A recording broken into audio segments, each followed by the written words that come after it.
अस्सलामुअलैकुम। उम्मीद करती हूँ आप लोग ठीक होंगे, खैर खैरियत से होंगे।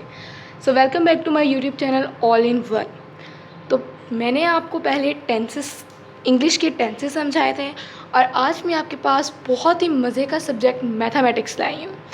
इस सब्जेक्ट को करने से आपके अंदर एक इतना फ़न पैदा होता है ना, आपको बहुत मज़ा आता है। तो क्लास 8 की आज मैं मैथमेटिक्स सब्जेक्ट करवा रही हूँ, एक्सरसाइज 2.12। पता है मैंने पीछे से अभी नहीं करवाया, लेकिन जिन जिन को ज़रूरत है पीछे से करने की या आपको जो समझ नहीं आता आप मुझे बताएं कमेंट बॉक्स में, मैं आपके कमेंट्स का रिप्लाई भी ज़रूर दूँगी और आपको समझाऊँगी भी ज़रूर। सो एक्सरसाइज 2.12 में क्वेश्चन नंबर 1 आपके पास ये है कि फैक्टराइज द फॉलोइंग एक्सप्रेशंस।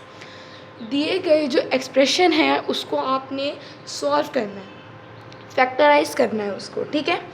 तो ये फैक्टराइज की जो आपको पता है कि आप कौन सी फॉर्म टाइप पढ़े हैं, फोर्थ टाइप। इससे पहले आपने जो है एक्सरसाइज जो आपके पास 11 थी उसमें आपने इसकी थर्ड टाइप पढ़ी थी और देन पीछे आपने इसकी फर्स्ट एंड सेकंड टाइप पढ़ी थी। तो ये जो 2.12 है ये आप जो है अगर आप एफएससी में जो है फर्स्ट या सेकंड ईयर में अपनी मैथ्स रखते हैं ना, तो उसके लिए ये आपके लिए बहुत इम्पॉर्टेंट है। अगर आपको ये आ जाएगा ना तो उस टाइम की मैथ आपको ज़रा डिफ़िकल्ट नहीं लगेगी। सीरियसली मैथ एक ऐसा सब्जेक्ट है जिससे आप जितना ज़्यादा प्रैक्टिस करोगे आपको उतना ज़्यादा आएगा। मैथ जो है ना एक प्रैक्टिस का नाम है, ठीक है। तो चलिए अब हम अपनी जो है क्वेश्चंस की तरफ चलते हैं और नेक्स्ट जो भी मैं आप लोग मुझे जो जो कुछ कहेंगे मैं आपके साथ लाजमी शेयर करूँगी। किसी सब्जेक्ट में आपको मुश्किल है, कोई एंटरटेनमेंट चाहिए, कोई टोटका चाहिए, कोई रेसिपीज़ चाहिए, कोई ड्रामा चाहिए या कुछ भी चाहिए, तो आप इस चैनल पे आएँ, मुझे कमेंट करें और मैं आपको ज़रूर रिप्लाई करूँगी और आपको वो वीडियो भी लाजमी दूँगी। तो आज की वीडियो को और टेंसेस वाली वीडियो को आपने बहुत ज़्यादा लाइक करना है, उसको ज़्यादा से ज़्यादा शेयर करना है और मेरे चैनल को सब्सक्राइब भी लाजमी करना है। और आपको जो चीज़ समझ ना आ रही हो, मैं आपको बार बार कह रही हूँ मेरे चैनल पे आएँ और जो है मुझसे पूछें, मैं आपको ज़रूर बताऊँगी। डेली 8 o'clock मेरी एक वीडियो जो है डेली अपने मेरे चैनल पर, ऑल इन वन चैनल पर अपलोड होगी और आपने मेरे चैनल को काइंडली सब्सक्राइब करना है और मेरी वीडियोज़ को फुल देखना है। तो चलिए हम अपने क्वेश्चन की तरफ आते हैं। यहाँ पे क्वेश्चन नंबर 1 आपके पास है x square plus 5x plus 6। सबसे पहले जब आप सॉल्यूशन करते हो ना तो आपने उस क्वेश्चन को ही दोबारा लिखना होता है और इज इक्वल का साइन, जब भी आप मैथ कर रहे हो तो इज इक्वल का साइन आपने जो स्टेप बाय स्टेप सॉल्व है उसमें आपने इज इक्वल का साइन नहीं छोड़ना, ठीक है। अब यहाँ पे आपके पास एक्स स्क्वायर जो है प्लस 5x और प्लस 6 है, ठीक है। इसमें सबसे पहले आपने क्या करना है कि आपके पास एक्स स्क्वायर जो है आपने उसको मल्टीप्लाई करना है प्लस 6 से। वो कैसे करना है मैं आपको बताती हूँ। देखिए एक्स का स्क्वायर जो है वो आपके पास, अब उसका कांस्टेंट क्या है आपके पास इस टाइम, जिसके पास कुछ नहीं होता उसके पास क्या होता है, 1 होता है और 6 खुद ही कांस्टेंट है।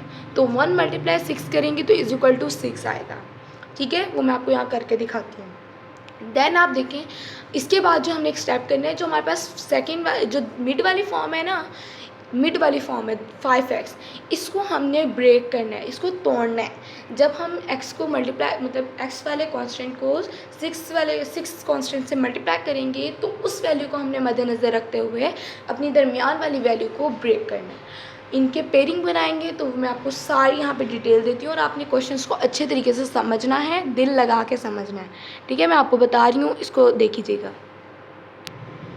तो जी मैंने आपको जैसे ही बताया, आपने जो है अपनी कॉन्स्टेंट्स को मल्टीप्लाई करके आपने अपनी सेकेंड टर्म को जो है देखना है, आपने उसको कैसे ब्रेक करना है। तो यहाँ पे मैंने 6 के पॉसिबल्स पेयर बनाए हैं कि मतलब कि 2 को मल्टीप्लाई करें 3 से तो 6 आ जाता है, इट्स पॉसिबल। 3 को 2 से मल्टीप्लाई करें तो 6 आता है, 6 को 1 से करें तो 6 आता है, ठीक है। और भी जो 6 के पॉसिबल पेयर्स हैं वो आप यहाँ पे लिखें और जो हमारे मिड वाली टर्म को ब्रेक कर रहे हों हम उन जो है वो पेयर्स को यहाँ राइट करेंगे।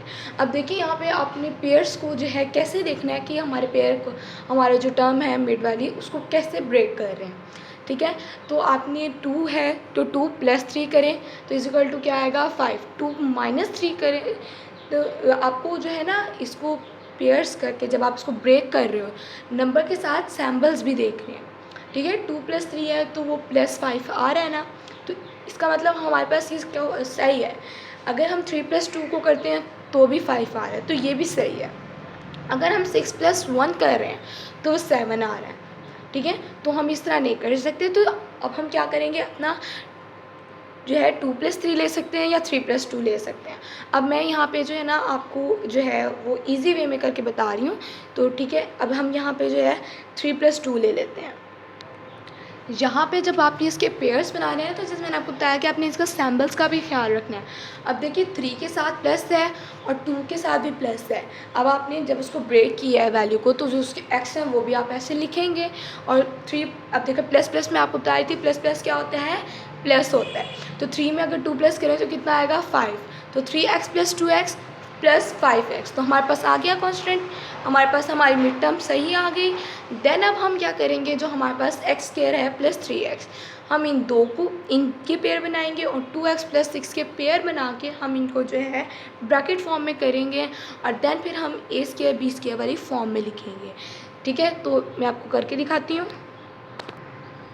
तो मैं इनके पेयरिंग बनाए हैं हमने, देखें अब यहाँ पे पेयर बना रहे हैं ना हम, तो आपने अब हम पेयर बना रहे हैं, x का स्क्वायर है, दोनों वैल्यूज़ में देखें x कॉमन है, हमने x को बाहर रख लिया, कॉमन ले लिया। फर्स्ट वैल्यू में x बच गया, उसको ब्रैकेट के अंदर लिख दिया, +3 बच गया, 3 को लिख दिया।